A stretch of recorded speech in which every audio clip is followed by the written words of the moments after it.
ഇനിയോ ആത്മനാ സ്വേനൈവ പ്രത്യക്ഷേതനേന, ഈ ആത്മാവിനെ ബുദ്ധിയിൽ എങ്ങനെയാണ് കാണുന്നത്, ആരാൽ സാക്ഷാത്കരിക്കപ്പെടുന്നു എന്നാണെങ്കിലോ ആത്മന സ്വേനൈവ പ്രത്യക്ഷേതനേന ധ്യാന സംസ്കൃതേന അന്തഃകരണേന കേചിത് യോഗിന.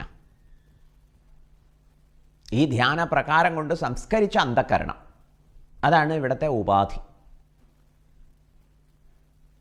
പരിചിതമായ സാങ്കേതിക ഭാഷ ഉപയോഗിച്ച് പറഞ്ഞാൽ കർമ്മയോഗാനുഷ്ഠാനം കൊണ്ട് അന്തഃകരണശുദ്ധിയും ഉപാസന കൊണ്ട് ഏകാഗ്രതയും സദ്ഗുരു ഉപദേശത്താൽ ജ്ഞാനവും ഒക്കെ ആർജിച്ച അന്തഃകരണം. ആ അന്തഃകരണത്തിൽ രാഗദ്വേഷങ്ങളില്ല, അനേകാഗ്രതയില്ല. ആത്മനാ ധ്യാന സംസ്കൃതേന അന്തഃകരണേന കേചിത് യോഗിനഃ. ഇങ്ങനെ ചില യോഗികൾ, ഉത്തമാധികാരികൾ ധ്യാനിക്കുന്നു. ധ്യാനേനാത്മനി പശ്യന്തി. ഇവിടെ പശ്യന്തി എന്ന് പറയുമ്പോൾ കാണുന്നു എന്ന വാക്കിനപ്പുറത്ത് കാഴ്ചക്കാരൻ എന്ന സ്റ്റേറ്റസും കാണപ്പെട്ടത് എന്ന കൽപ്പനയും അസ്തമിക്കും. ഇത് ആവർത്തിച്ചോർത്തോളണം. കാരണം ആത്മാവിനെ ഒരിക്കലും ദൃശ്യമാക്കാൻ പറ്റില്ല. ദൃശ്യം എന്ന് പറഞ്ഞാൽ അത് ജഡമാണ്, നമ്മിൽ നിന്ന് അന്യമാണ്. അങ്ങനെ അന്യമായിട്ടല്ല അറിയാം. പശ്യന്തി. അന്യര് മധ്യമ അധികാരികൾ സാഖ്യേന യോഗേന. സാഖ്യേന യോഗേന എന്ന് പറഞ്ഞാൽ സാഖ്യം നാമ,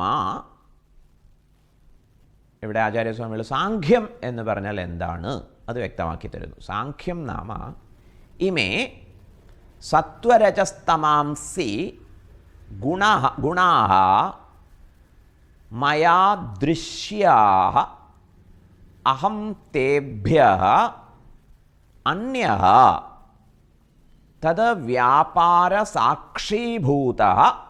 നിത്യഃ ഗുണവിലക്ഷണഃ ആത്മാ ഇതി ചിന്തനം ഏഷഃ സാഖ്യഃ യോഗഃ തേന പശ്യന്തി ആത്മാനമാത്മനാ ഇതി വർത്തതേ. പശ്യന്തി എന്ന സ്റ്റേറ്റ് ആത്മാനം ആത്മനാ എന്ന നിലയിൽ തന്നെയാണ്. ഇപ്പം മധ്യമന്മാരും ധ്യാനം എന്ന അനുഭൂതി വിശേഷത്തിലേക്ക് എത്തിച്ചേരുന്നതിന് ഉത്തമാധികാരികളായിട്ട് മാറണം. അപ്പോൾ മധ്യമന്മാർ എവിടെ നിന്ന് ആരംഭിക്കുന്നു എന്നതാണ് ഇവിടെ പറയുക. അൾട്ടിമേറ്റ്ലി ധ്യാനേനാത്മനി പശ്യന്തി കേചിത് ആത്മാനമാത്മനാ, അത് തന്നെയാണ് സാധിക്കേണ്ടത്. പക്ഷെ അതിന് മാത്രമുള്ള ഒരു അന്ധകരണ ശുദ്ധിയും സ്വാസ്ഥ്യവും ഏകാഗ്രതയും ഒന്നും കൈവന്നിട്ടില്ലെങ്കിൽ സാഖ്യയോഗത്തെ പ്രയോജനപ്പെടുത്തൂ. സാഖ്യേന യോഗേന. സാഖ്യം തന്നെ യോഗം, സാഖ്യമാകുന്ന യോഗം. സാഖ്യം എന്ന് പറഞ്ഞാലോ ഇമേ സത്വരജസ്തമാംസി ഗുണാഃ മയാ ദൃശ്യാഃ അഹം തേഭ്യഃ അന്യഃ തദ്വ്യാപാരസാക്ഷീഭൂതഃ നിത്യഃ ഗുണവിലക്ഷണഃ ആത്മാ ഇതി ചിന്തനം. ഇങ്ങനെ ചിന്തിക്കൽ ആകുന്നു, വിവേകപൂർവം ചിന്തിക്കലാവുന്നു. വിവേകപൂർവം ചിന്തിക്കുക എന്ന് പറഞ്ഞാൽ ഇമേ സത്വരജസ്തമാംസി ഗുണാഃ മയാ ദൃശ്യ. വൈവിധ്യമാർന്ന പ്രപഞ്ചം മുഴുവൻ, എൻ്റെ അനുഭവത്തിന് വിധേയമായിട്ടുള്ള പ്രപഞ്ചം മുഴുവൻ ഇമേ ബേസിക്കലി അവ എന്താകുന്നു? സത്വരജസ്തമാംസി ഗുണാഃ. സത്വം രജസ് തമസ് ഇതാണ് ഈ കാണായതൊക്കെ. സത്വരജസ്തമോ ഗുണങ്ങളുടെ ചേരുവ കൊണ്ട് പഞ്ചഭൂതങ്ങളും അതുപോലെ ഈ പ്രപഞ്ച വൈവിധ്യവുമൊക്കെ സംഭവിച്ചിരിക്കുന്നു. ഇമേ സത്വരജസ്തമോ തമാംസി ഗുണാഃ മയാ ദൃശ്യാഃ. എന്നാൽ കാണപ്പെടുന്നവയാകുന്നു. എന്നാൽ കാണപ്പെടുന്നവയാകുന്നു. പിന്നെയോ അഹം തേഭ്യ അന്യ, ഞാനാകട്ടെ കാണപ്പെട്ടതിൽ നിന്ന്, ദൃശ്യ പ്രപഞ്ചത്തിൽ നിന്ന് വേറിട്ടവനാകുന്നു. എന്താ എൻ്റെ പൊസിഷൻ? അഹം തേഭ്യ അന്യ തത് വ്യാപാര സാക്ഷീഭൂത, ഐ ആം ദി വിറ്റ്നസ്, ഞാൻ സാക്ഷീഭൂതനാണ്. I just watch everything. സമുദ്രക്കരയിൽ തിരമാലകളുടെ വരവും പോക്കുമൊക്കെ നോക്കിക്കാണും പ്രകാരം I am able to just watch because I am witness. സാക്ഷീഭൂതഃ അഹം, ഞാൻ സാക്ഷീഭൂതനാകുന്നു. തത് വ്യാപാര, ഈ വ്യാപാരങ്ങളുടെയൊക്കെ, ഏത് വ്യാപാരങ്ങളുടെ? ത്രിഗുണ വ്യാപാരങ്ങളുടെ, ത്രിഗുണ വ്യാപാരങ്ങളുടെ അഥവാ നിരന്തര പ്രപഞ്ച പരിവർത്തനങ്ങളുടെ സാക്ഷിയാണ് ഞാൻ. സാക്ഷീഭൂത നിത്യ, ഞാൻ നിത്യനാണ് എന്ന് പറഞ്ഞാൽ എന്താ അർത്ഥം? കാണപ്പെടുന്ന ലോകത്തിൻ്റെ പരിണതി എന്നിൽ, സാക്ഷി സ്വരൂപനായ എന്നിൽ യാതൊരു തരത്തിലുള്ള മാറ്റവും വരുത്തുന്നില്ല.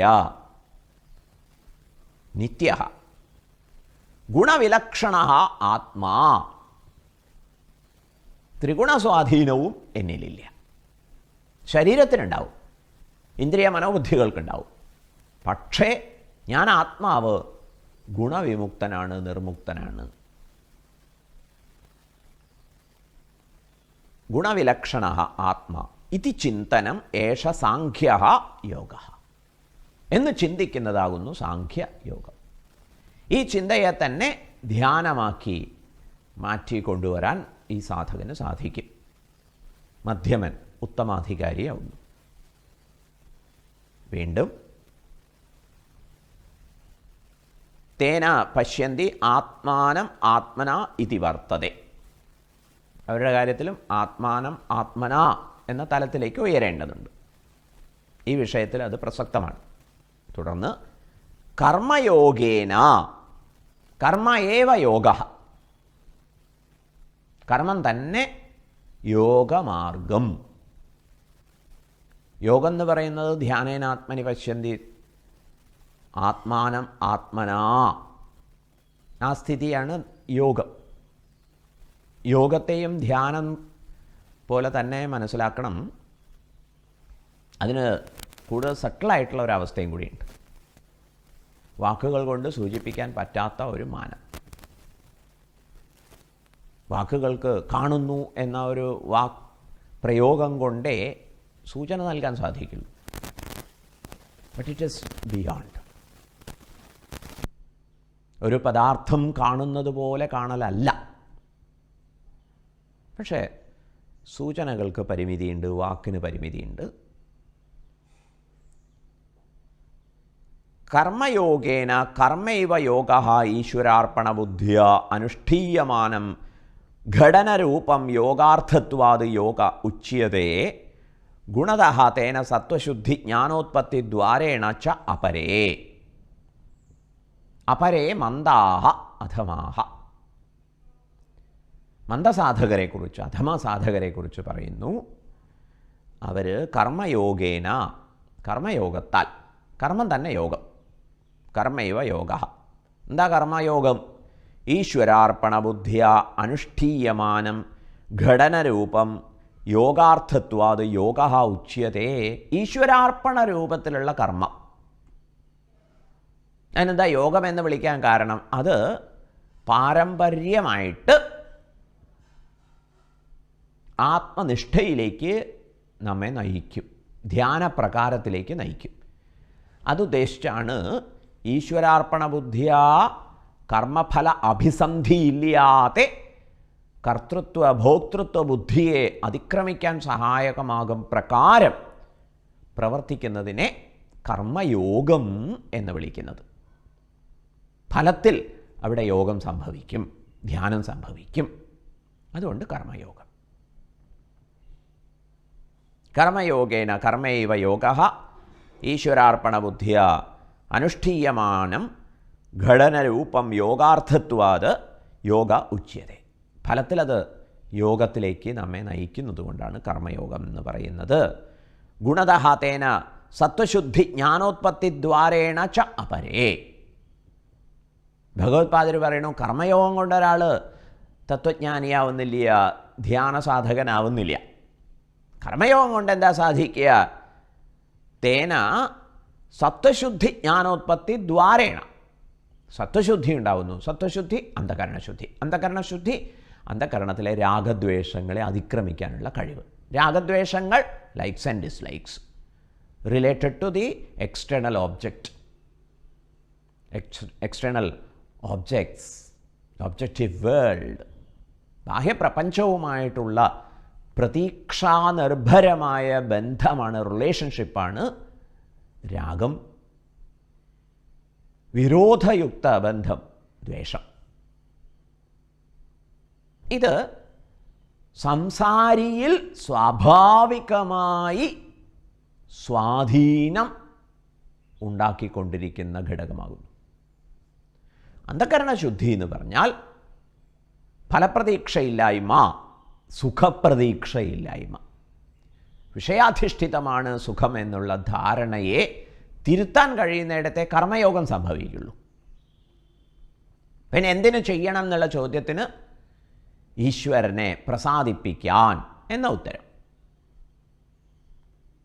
ചിലർ സമാജസേവനം, എല്ലാവർക്കും ഉപകാരം ചെയ്യുക, വേറെ അഡ്വാൻറ്റേജസ് ഒന്നും തനിക്കതിനെ ചൊല്ലി വേണ്ടതില്ല, അങ്ങനെയുള്ള ക്ലാരിറ്റി വരും. ഏതായാലും ശരി, കർമ്മയോഗാനുഷ്ഠാനം കൊണ്ട് ഈശ്വരാർപ്പണ ബുദ്ധിയ ഫലാഭിസന്ധിയില്ലാതെ കർമ്മം ചെയ്യുന്നതുകൊണ്ട് ക്രമത്തിൽ രാഗദ്വേഷങ്ങൾ അകലും.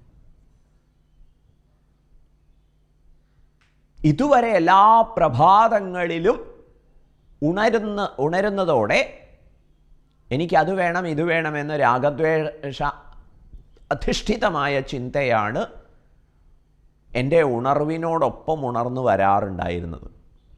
പക്ഷെ കർമ്മയോഗാനുഷ്ഠാനം കൊണ്ട്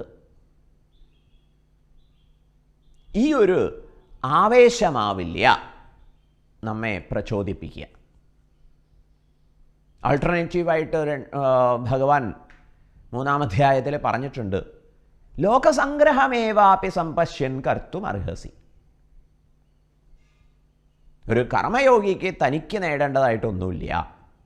വൈ ഷുഡ് ഐ വർക്ക്, പിന്നെ ഞാൻ എന്തിന് കർമ്മം ചെയ്യണം എന്നാണെങ്കിലോ, please focus on the wellbeing of society. സമാജത്തിൻ്റെ നന്മയും സൗഖ്യവും ലക്ഷ്യമാക്കിയിട്ട് ചെയ്യൂ. അങ്ങനെ ഒരു മാർഗദർശനമുണ്ട്. ഇപ്പം കർമ്മയോഗം സത്വശുദ്ധി ജ്ഞാനോത്പത്തി ദ്വാരേണയാണ് ധ്യാനയോഗിയാക്കിയിട്ട് നമ്മെ മാറ്റുക. അത് ആചാര്യസ്വാമികൾ പ്രത്യേകം ഇവിടെ ഓർമ്മിപ്പിച്ചിരിക്കുന്നു. കർമ്മയോഗേന കർമ്മൈവ യോഗഃ ഈശ്വരാർപ്പണ ബുദ്ധ്യ അനുഷ്ഠീയമാനം ഘടനരൂപം യോഗാർത്ഥത്വാത് യോഗ ഉച്യത്തെ ഗുണതഃ തേന സത്വശുദ്ധി ജ്ഞാനോത്പത്തി ദ്വാരേണ ച അപരേ.